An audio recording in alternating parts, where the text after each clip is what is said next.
Hi everyone, welcome back to Speak Up English with me.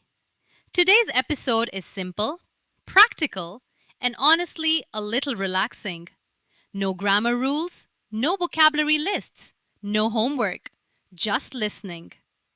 If you're tired of studying English the traditional way, books, exercises, memorizing rules, this episode is about a different path.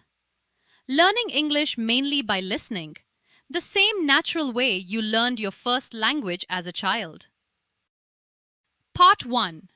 Learning like a child, not like a student. Think about how you learned your first language. Nobody handed you a grammar book before you could talk. Nobody explained the rule for past tense verbs before you said your first sentence. You learned simply by hearing your language over and over every single day for years, long before anyone ever taught you a single rule. That's the whole idea behind just listen, no study. Instead of treating English like a school subject full of tests and rules, you treat it like something you simply absorb naturally through your ears, the same way you absorbed your first language as a small child. This doesn't mean you can't ever look anything up. It simply means listening becomes your main activity, your main source of learning, instead of grammar books and vocabulary lists.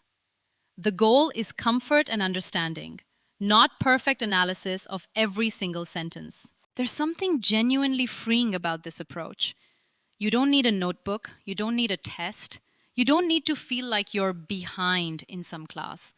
You just need your ears, some good content, and a bit of regular time.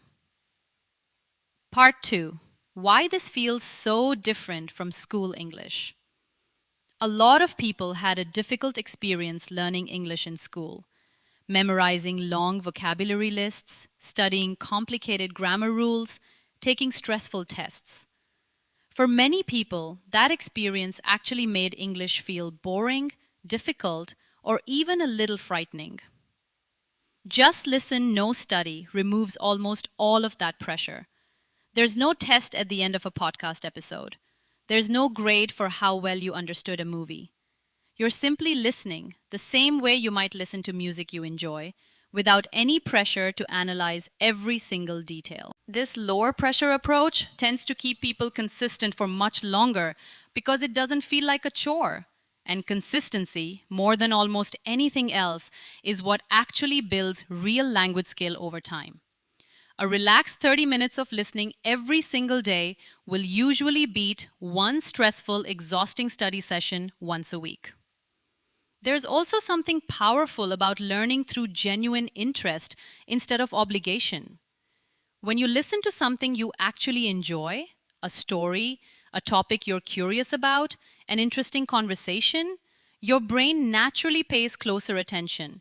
And that stronger attention leads to stronger, longer-lasting learning. Part 3. How to actually do just listen, no study. Let's make this practical. Here's how you can start using this approach yourself starting today. First, choose content you genuinely enjoy. This might be a podcast about a topic you love, a simple English show, or short videos about something you're personally curious about. Enjoyment matters enormously here. If the content bores you, you won't stick with it for very long. Second, choose content at roughly the right level.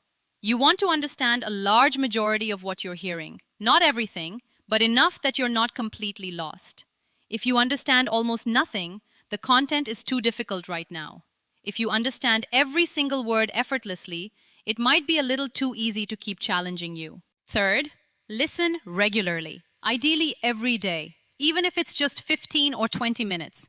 Short, regular listening sessions build much stronger long-term results than occasional long sessions once in a while. Try to make it part of your daily routine, during a commute, while cooking, or before bed. Fourth, listen without constantly pausing to check every unknown word. This might feel uncomfortable at first, especially if you're used to traditional studying. But the goal is understanding the overall meaning, not translating every single word perfectly. Let some uncertainty be okay. Fifth, re-listen to content you enjoyed. Listening to the same episode or video 2 or 3 times on different days helps you notice new details each time and helps unfamiliar words and phrases start to feel more familiar, simply through repetition. Part 4. What to expect along the way. It's worth being honest about what this journey actually feels like, especially in the early stages. At first, you might understand very little, and that can feel discouraging. This is completely normal. Just like a baby spends many months listening before ever speaking a single word, your brain needs real time to adjust to the sounds, rhythm, and patterns of English. After some consistent time, this varies a lot from person to person, but often somewhere between a few weeks and a few months, you'll likely notice something interesting. Certain words and phrases start to feel familiar, even though you never specifically studied them. You'll simply recognize them, the way you recognize a song you've heard many times without ever memorizing the lyrics on purpose. Eventually, with enough consistent listening, full sentences start to feel natural, and your brain begins predicting what's coming next in a sentence based on patterns you've absorbed without ever consciously studying them. This is often described as one of the most satisfying moments in this whole process. The moment English starts to feel less like a puzzle you're solving and more like something you simply understand. Speaking will likely still need its own separate practice eventually, since listening comprehension and speaking are different skills. But many learners find that after months of consistent, enjoyable listening, speaking practice feels noticeably easier and more natural because so much of the language already feels familiar in their ears. Part 5. Choosing the right kind of content. Since content choice matters so much for this approach, it's worth spending a little more time on exactly what to look for. Look first for content with natural, clear speech. Not necessarily slow, but clear, without heavy background noise or overlapping voices that make it hard to follow. Interviews, podcasts, and personal stories often work better in the early stages than group conversations with many people talking over each other, simply because it's easier for your ear to follow one or two voices at a time. Variety also helps more than you might expect. Instead of listening to only one type of content, try mixing things up. A storytelling podcast one day, a simple conversation style video another day, a calm explainer video another day. This exposes you to different tones, speeds, and vocabulary areas, which builds a more flexible, well-rounded understanding of English overall. It also helps to notice your own reaction to content honestly. If you find yourself checking your phone constantly, feeling bored, or drifting away mentally while listening, that's a sign either the content isn't interesting enough for you personally, or it's not at the right level yet. There's no shame in switching to something else. Enjoyment is not a luxury in this method. It's actually a core requirement for it to work well. Finally, don't be afraid to return to content you've already listened to before, even weeks or months later. Revisiting older episodes after some time has passed is often a wonderful way to notice real progress. You'll likely understand far more the second time around than you did originally, which can be a genuinely encouraging way to see how far you've come. Part 6. A story about trusting the process. Let me share a short story about this. Someone I know decided to try this exact approach. No textbooks, no apps, just regular listening to English podcasts about topics she genuinely loved, mostly cooking and travel. For the first month, she told me she felt like she wasn't making any real progress at all. She understood maybe half of what she heard, and she often felt frustrated, wondering if she should go back to traditional studying instead. But she decided to trust the process and keep going. Mostly because the content itself was genuinely enjoyable, so it didn't feel like a real burden to continue.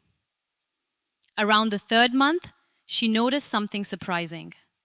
She caught herself understanding a full joke in a podcast episode, laughing along naturally, before she even consciously realized she had understood every word. That small moment became a turning point for her confidence. She kept going, and by around the sixth month, she told me conversations in English podcasts felt noticeably clearer and less exhausting to follow, even at a fairly natural, fast speaking speed. She still eventually added some speaking practice into her routine, and she'll be the first to tell you that speaking took its own separate effort to develop. But she genuinely believes that months of enjoyable, consistent listening gave her a strong, natural foundation that made everything else feel easier afterward. Quick listening check. All right, let's do a quick listening check before we wrap up today. Question 1. According to this episode, how did most people learn their first language as children? Mainly through listening, over and over, for years, before ever being taught grammar rules. Question 2. What's more important for this approach? Occasional long study sessions or short, regular, daily listening? Short, regular, daily listening tends to produce stronger long-term results. Question 3. What's one sign that content might not be the right fit for you according to this episode? If you find yourself bored, distracted, or checking your phone constantly while listening. Question 4. In the story, what moment became a turning point for the learner's confidence? Realizing she had naturally understood and laughed at a joke in a podcast without consciously translating it first. Great job if you remembered all 4. Outro. That's all for today's episode of Speak Up English with me.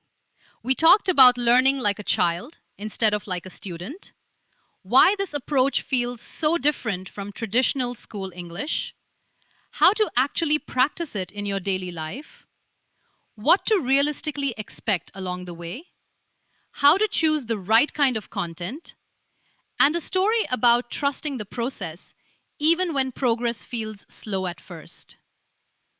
If you take just one thing from today, let it be this. Consistency matters far more than intensity. A relaxed 15 minutes of listening every single day will take you further than you might expect, especially if you genuinely enjoy what you're listening to. Thanks so much for listening, everyone. See you in the next episode of Speak Up English with me. Bye for now.